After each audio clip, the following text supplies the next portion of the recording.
Lo primero que nos encontramos en el libro es el título, evidentemente. Y el título es El capital, crítica de la economía política. ¿Por qué economía política? Con este término Marx se está refiriendo a lo que hoy llamaríamos macroeconomía, no a la economía doméstica o a la administración de empresas. Pero el término político es, en este caso, muy pertinente. ¿Por qué? Porque la economía, y este es uno de los grandes debates actuales y que es necesario revitalizar siempre, se vende o se nos quiere vender como si fuera una ciencia exacta con una serie de dogmas que se cumplen siempre y que son inalterables. Esto es totalmente falso. La economía es la herramienta con que nuestros gobernantes conforman la sociedad. Y por tanto, cualquier decisión económica tiene unas implicaciones políticas, así como cualquier decisión política tiene unas implicaciones económicas.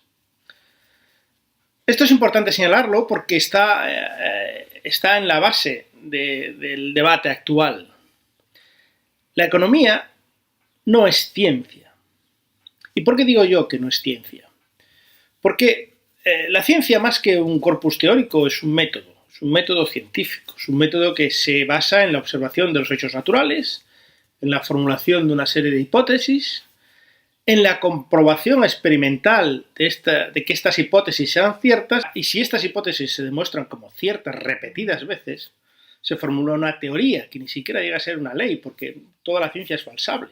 Pues bien, si entendemos esto, entendemos que un físico, una vez después de observar una serie de fenómenos y establecer una serie de leyes, de teorías, si se quiere, puede calcular con precisión cuál será la trayectoria de una bala. Un químico puede saber de antemano cuál será la reacción que producirá la combinación de dos elementos, la liberación de energía o los elementos resultantes. Y un astrónomo podrá saber dónde estará el planeta Marte dentro de 2 semanas. Pueden predecir el futuro, digámoslo así. Lo que sucede con la economía es que es una disciplina fundamentalmente teórica, que no tiene correlación con experimentos prácticos. La mayoría de los economistas ni siquiera forman parte de los gobiernos y, por tanto, no pueden aplicar esas medidas y comprobar los resultados. No se han hecho generalmente experimentos dirigidos con una determinada intención y cuando se han realizado, en ocasiones, han salido de manera totalmente diferente a lo que se había calculado. Un ejemplo reciente lo podemos ver en la política económica que ha seguido Japón. Es conocida como las Abe Economics por el ministro japonés que la propuso, que era Abe o Abe, no sé cómo se dice en japonés, y que consistió en introducir en la economía japonesa, que lleva 20 años estancada, sin que nadie realmente tenga una explicación lógica para eso, pues en inyectar ahí una enorme cantidad de dinero a base de generar una enorme cantidad de deuda pública. Se esperaba que iba a reactivar la inflación, que iba a reactivar la economía y no ha sido así. Entonces, los experimentos no siempre salen como se esperaba. Pero aparte, si volviéramos a repetir este experimento en otro país, probablemente los resultados fueran distintos. Igual si consiguen reactivar la economía. Puedes bajar los impuestos en un pequeño país asiático y crecer el empleo, pero si bajas los impuestos en Francia, a lo mejor lo que haces es que la economía se contraiga. Es decir, las variables económicas son tan grandes que influyen mucho. No solo no se puede experimentar, economistas no experimentan, sino que los resultados son absolutamente imprevisibles. Entraría dentro de lo que los matemáticos llaman a lo mejor la teoría del caos, ¿no? Es decir, que cualquier pequeña variación en un momento del experimento puede hacer que los resultados cambien drásticamente. Además, también, si queremos otro término matemático, sería una mecánica de fluidos. El propio movimiento de los fluidos va cambiando su propia dinámica, lo que hace que evolucionen de otra manera. Es difícil hacer un cálculo perfecto de un fluido. En la economía, en la sociedad, pasa lo mismo. Al alterar un determinado elemento, por ejemplo, subo los impuestos, se produce una serie de reacciones que no sabes hacia dónde van a llevar. ¿Por qué? Porque dependen de otras variables.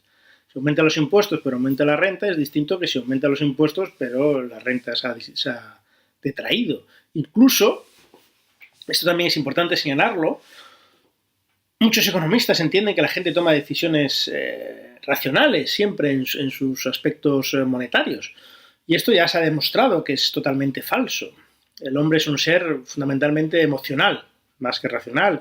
Y las decisiones que toma económicamente suelen ser por motivos puramente emocionales. Pongamos un ejemplo muy claro. Cuando uno quiere comprarse un coche, poca gente hace una tabla Excel donde analiza todos los modelos del mercado y cuál sería la mejor opción entre calidad y coste. Al final, la mayoría de las veces compramos porque el color nos gusta, o este coche mi cuñado dice que es muy bueno, o porque por estatus prefieres gastarte 3.000 euros más de los que deberías gastarte en el coche.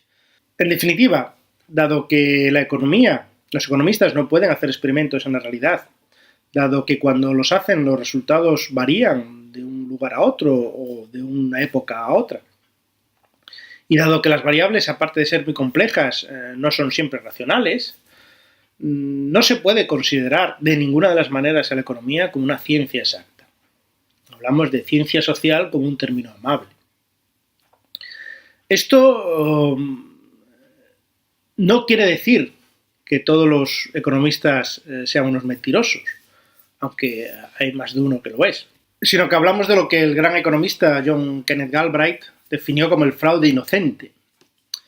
Esto es, los economistas son personas por lo general honestas, pero que les gusta pensar que sus teorías siempre se van a cumplir por una cuestión de prestigio académico, o por una cuestión de ego personal, o por realmente una convicción personal.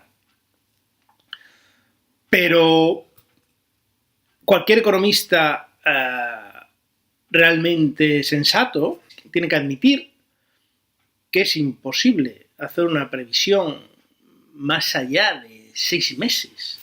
E incluso se equivocan continuamente. Estamos cansados de escuchar noticias de previsiones económicas de los institutos más acreditados del mundo, el Fondo Monetario Internacional, o del Banco Central Europeo, o del Banco de España, o el propio gobierno, que se equivocan constantemente. Pero bueno, hasta cierto punto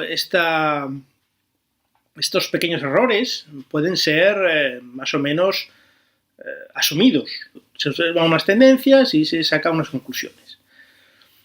El problema grave, y que entra dentro del debate ideológico, porque estamos hablando de ideología cuando hablamos de economía, es cuando estos economistas pretenden hacer previsiones a 5, a 10, a 15, a 20 años. Esto es absolutamente imposible. Y cuando esto sucede, cuando un economista nos quiere explicar qué es lo que va a pasar de aquí a 2 años, incluso, ya no estamos ante una persona que intenta ser honesta, estamos ante un astrólogo, ante un falsario, ante alguien que quiere atribuirse unas capacidades predictivas que no están dentro de la disciplina económica honesta. Señalo esto porque para leer El Capital hay que entender que esto también estaba en el espíritu de su autor.